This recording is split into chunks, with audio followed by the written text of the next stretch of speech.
Okay, for the first story of our group is about a Model 3. Now, this is not the Model 3 I'm going to talk about, but this is a Model 3 in front of us. This is actually my Model 3 Grandpa. So I'm just showing it for some reference of size, so to speak.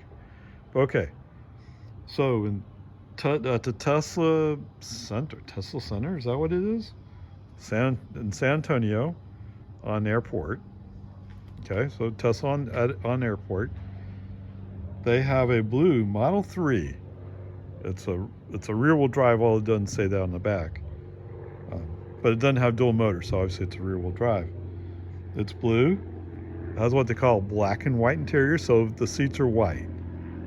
So the white seats with the blue paint, oh, that's pretty sharp. Okay.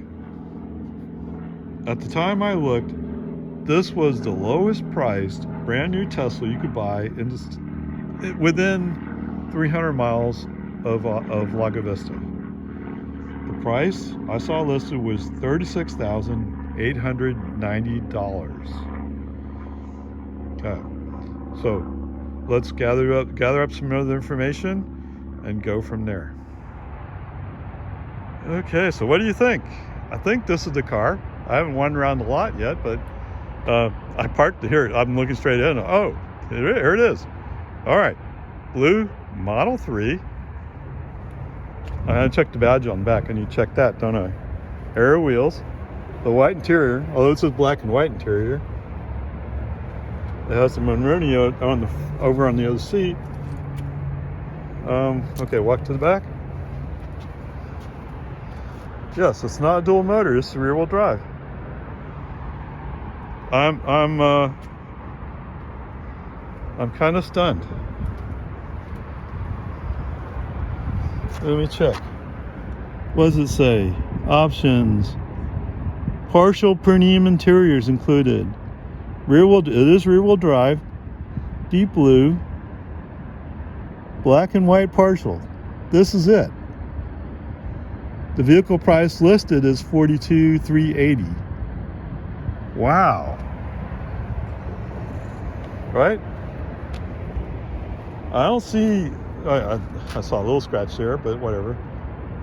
Wow, this is $36,000. Am I doing something wrong? Why would you not buy this car if you wanted a low-priced car? And it looks with the white seats. Wow, it's going to look pretty. Okay, anyway, there you go.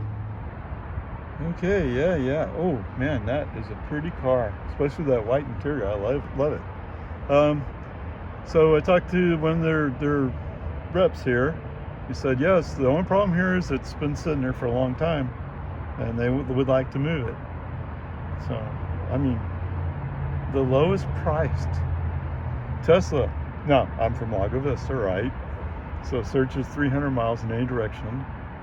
This is the cheapest Tesla I could buy, brand new.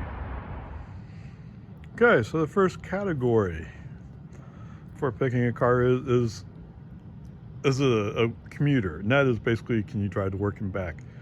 Now, by to work, it's, well, actually, I was thinking about adding your grade in here. It's basically the range. Now, the range on the Model 3 we're talking about here, the EPA range is 272. I haven't actually done a 70 mile per hour range test on one, so I don't know exactly. Although I think Spec has done one, so I'll have to go back and look at theirs. But let's just say it can make 200. Okay, 200 is more than enough for almost any commute you might have. I mean, some people would have longer commutes, I'll give you that. But for most people, they won't drive more than 100 miles. They won't even drive more than 50 miles, actually, but anyway. So from that perspective, the distance, yeah, sure, it's great. Can you park it? Now, most places in Texas, they usually provide parking, but not every place does. I would say, basically, if you can park a Toyota Camry in the spot, you can park this car in that spot. This car is actually just a touch narrower and just a touch longer, but I mean like an inch and a half, comparatively speaking. So from that perspective, it works great. For the seats, there's plenty of room in the front seats. Would I want to put somebody in the back seats? Not an almost 6 foot tall person, not for very long, but they could fit, right? So for an hour, they may cuss you out, but they can survive it. So there you go. So as a commuter car, yeah, this works. Okay, next question here is, can you put 4 adults into this car? Okay, so obviously in the front, yes, there's plenty of space there. And in the back, yes, there's room for 4 adults. Now, there is seatbelt for 5th position. It seems to me it's kind of narrow, but it is there. So technically you could put 5 people in. I'm not sure who would want to do that, but the question is, can you do it? And really part of the answer has to be, how comfortable is it? So from my perspective, it's pretty comfortable. Now, as I usually say when I talk about these cars, this seat is pretty low to the ground. So if you're gonna have a problem getting down this low, you may want to consider something else like a Model Y. But the reason why we're here is we're talking about how low can I get the price on a car. And so for that, this is the choice. Anyway, there you go. Yes, should have no problem fitting 4 grown-up adults into a Model 3. This category is about road trips. So road trips are kind of a strange thing to talk about. It all depends on what you have, what you're doing. So let's start here. So this is the frunk. To give you an idea how deep the frunk is, that's the frunk.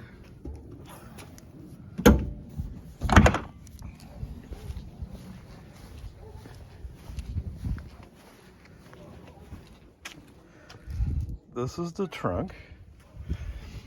And there's also a sub-trunk.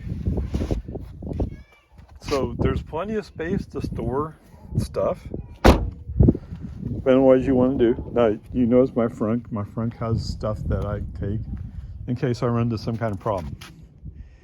All right, so that's the space. Now, there's an additional part, and that is this car has camp mode. There is also a variation called dog mode, but anyway. So camp mode allows you to keep the air conditioning on, or heater, overnight, so to speak. So you can fold down the back seats. You can fold down the back seats, and if you have a small mattress, you can lay out that mattress, and there's enough room for an almost 6-foot person there. I know, I've done it. So there's that part. So this part's pretty good. Navigation is pretty good. I mean, you put in a spot, it'll lay out the whole trip for you. And if it requires charging stops, it'll lay out all the charging stops. And as you're going along, if the navigation finds you need more rapid charging stops, it will adjust. So that part's all good. Okay, so yeah, I don't want to get into FSDs a lot more. So anyway, what was that? Oh yeah, so okay, so this car here actually has FSD. So FSD, I mean, it's not fully ready for it, but it can take a lot of the workload of driving the car off of you, especially on the highway. If you're driving down the highway in a spot where there's not a lot of traffic, it works great. Okay.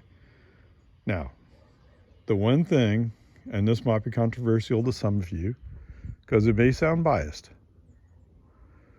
but part of what I want to look at is, as part of a day tripper or multi-day tripper, is how's it handle charging? Okay. Why is that controversial, Ray? Well, because Electrify America, I mean, some people have success with Electrify America. Some people, oh, it's the worst thing in the world. I don't know. And so let's start here. The first question is, how quickly can you charge? Right? Oh, I didn't look this up, but okay. So I figured I would split it out. So let's say if the fastest you can charge is 50 kilowatts, you're going to be there for a while.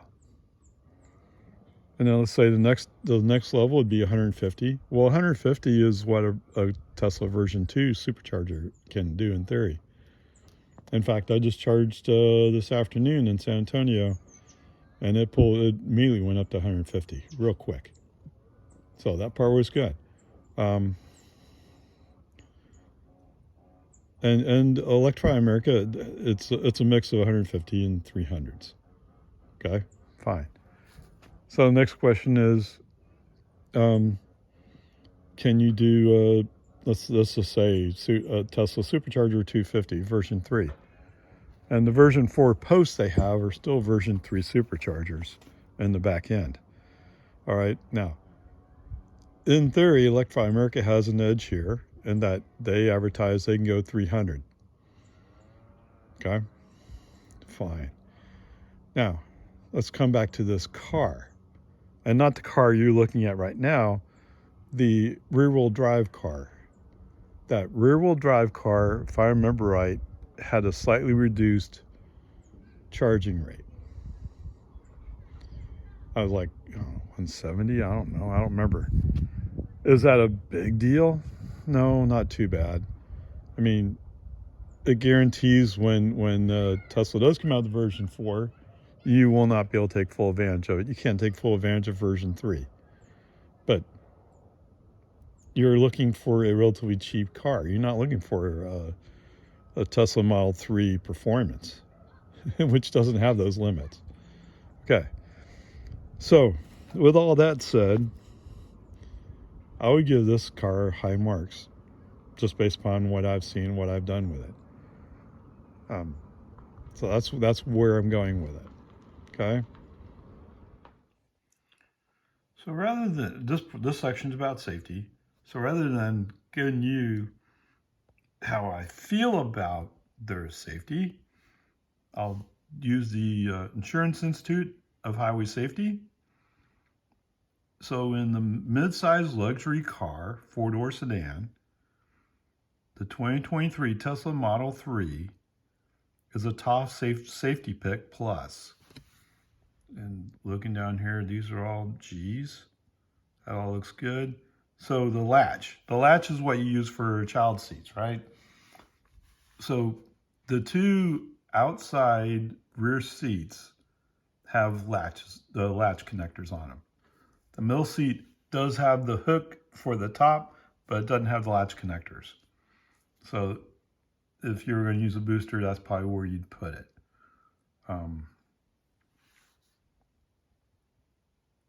That's accessible. Okay. Superior. So there you go. I invite you to come back, look at what it says here, and you can make your own decisions. This means the Model 3, out of the 4 basic Tesla models, the Model 3 is not quite as safe as the other 3, right? The Model S, the Model X, and the Model Y. The Model Y is the top. Okay, but from a safety perspective, oh, this is a very good car. Okay, this is about charging. I've already kind of mentioned charging in the road tripping. You can't road trip, you can't charge. Okay, so anyway, this is my Tesla wall charger. It's actually, to be fair to you guys, this is set up for J1772. I had originally intended to buy my second car as a J1772 or CCS1, but then I changed my mind and now I have this guy. All right, let's see. It's open. Gonna hit it. All right, so there's the charging port. All right. Almost, well, I shouldn't say it this way. Let's say it this way. Tesla's made in the US, carry NACS, at least most of the time. Okay. Now, we're talking about a Model 3, a rear-wheel drive Model 3. Okay. It has an LFP pack in it. For some reason, the LFP pack doesn't charge quite as fast. This car here in front of me will charge 11 kilowatts at home, or it's capable of doing it. The Model 3 rear-wheel drive, as I understand it, is like 7.5 kilowatt hours. 7.5 kilowatts. So that sounds, oh, that's really slow. Well, but chances are if you plug in overnight, it will be full by the morning. Okay? So the other question, of course, is what happens if you plug it into a supercharger? I think the superchargers are actually limited for the Model 3 LFPs or rear-wheel drives. I think it's limited to 170 kilowatts. But whatever, that's more than sufficient for a day tripper, or even multi-day tripper. So that works.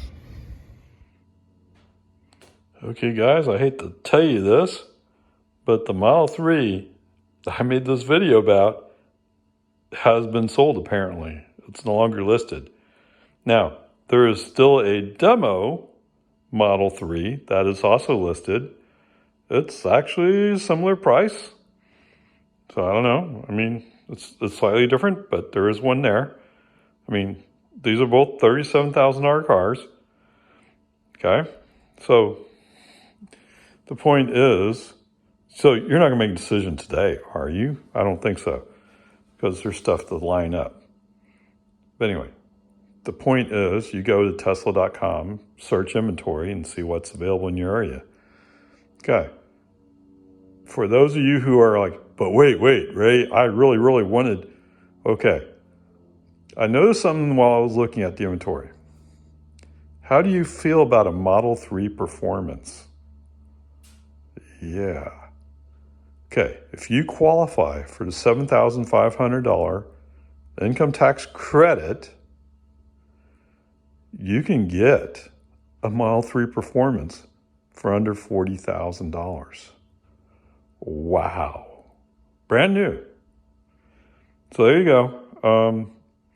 No, I'm not trying to mislead you.